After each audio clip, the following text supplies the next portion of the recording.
Eu tenho a impressão, sabe, eu até comentei isso durante o comentário, quando eu comentei a exposição do Gajardoni. Eu tenho muita curiosidade para verificar como é que o nosso modelo vai funcionar após a implementação da relevância. Eu acho que todos nós aqui, que estamos aqui nesse momento, e aqueles que estiveram antes da gente e tiveram que sair por conta de outros compromissos, somos todos nós estudiosos e estudiosas da matéria, e como nessa condição nós todos adoramos estudar isso daqui, conversar sobre esse assunto, sabemos como funciona, sei lá, em outros países. Então, sei lá, a gente começa a estudar, por exemplo, como é que a gente vai demonstrar o cabimento do recurso à relevância em razão da divergência jurisprudencial. Então, você tem países em que eles admitem apenas que você use julgado, sei lá, dos últimos 5 anos para demonstrar que tem divergência, mas isso está positivado na lei, na norma, de alguma maneira, né? Então, isso me dá segurança, né?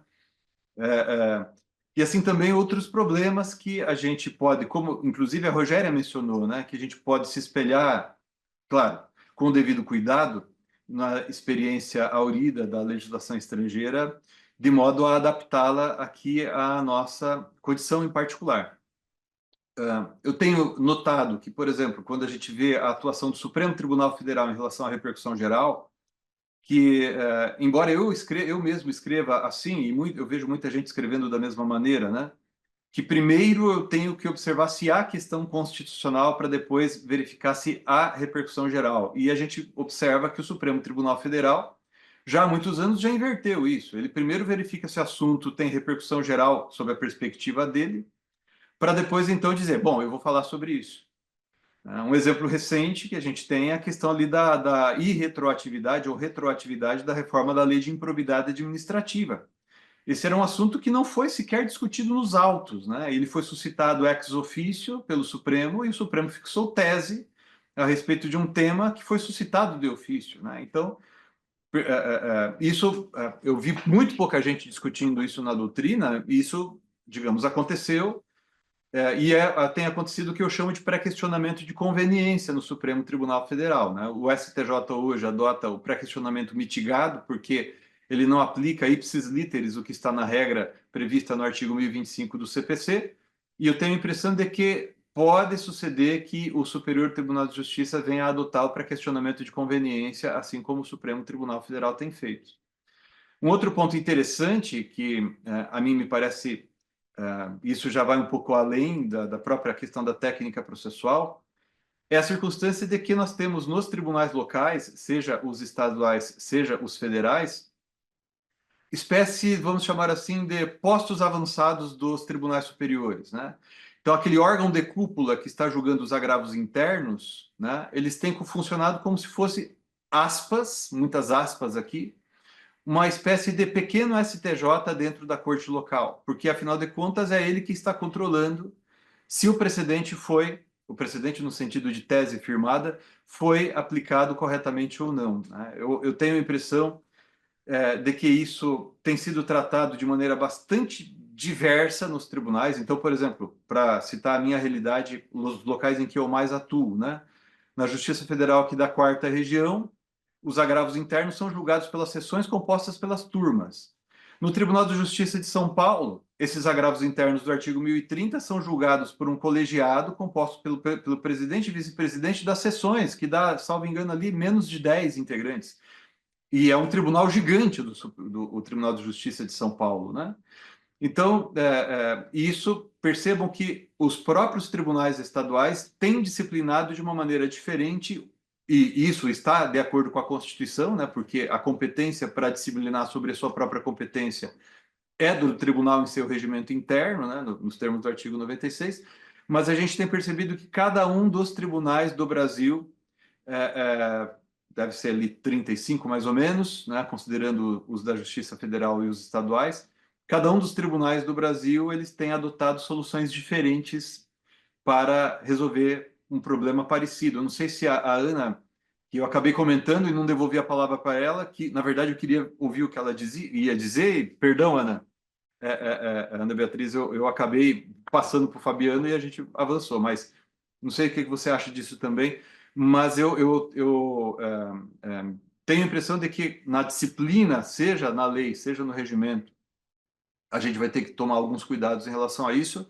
Eu acho que, inevitavelmente, a gente vai passar por um período aí de tentativa e erro, sabe? Experiências, fazer necessariamente alguns ajustes, eventualmente, quem sabe, uma emenda constitucional urgente para resolver a má técnica do parágrafo 3º do artigo 105, né?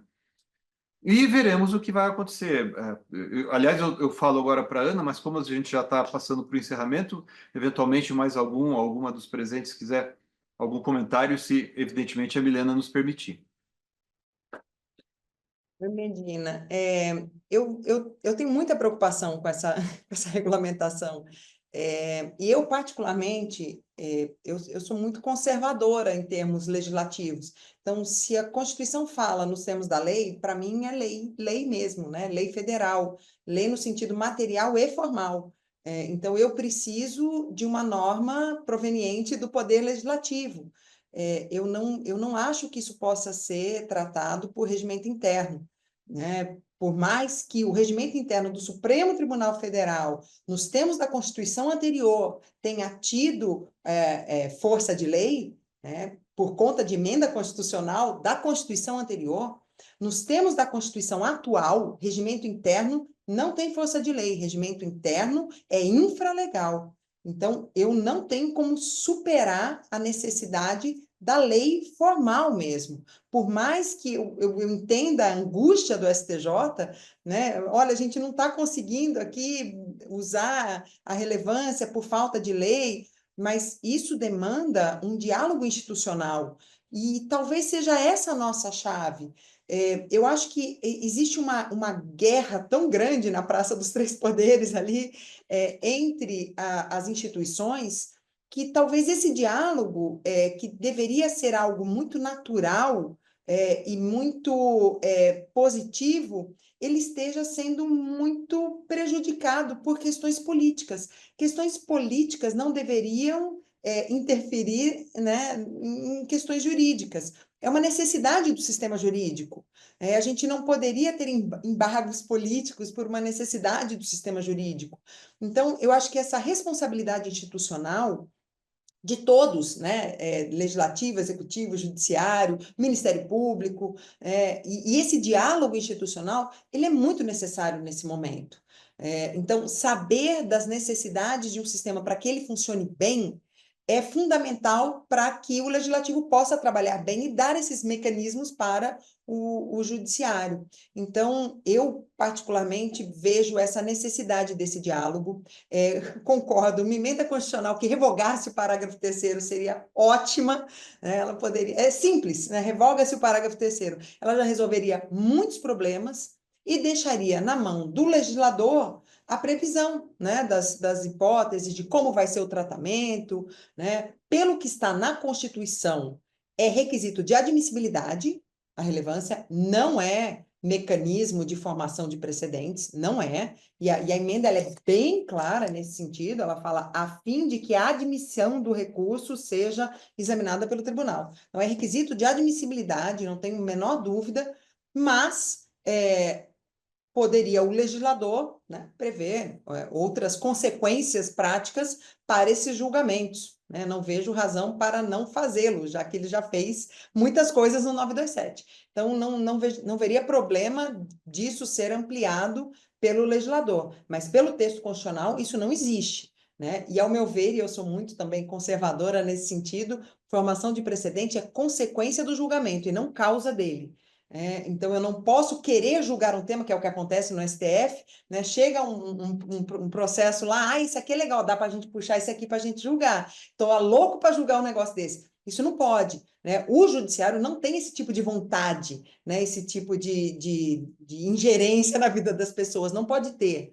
Isso é próprio do sistema político, isso é próprio do legislativo. Então, saber também, né, qual é a sua função institucional, eu acho que é algo que colabora muito para que o sistema funcione bem. Então, autocontenção também vai ser algo fundamental aqui para que a gente possa ter um sistema funcionando de maneira harmônica, né, e equilibrada, que é o que também prevê a nossa Constituição. Obrigado mais uma vez, Ana.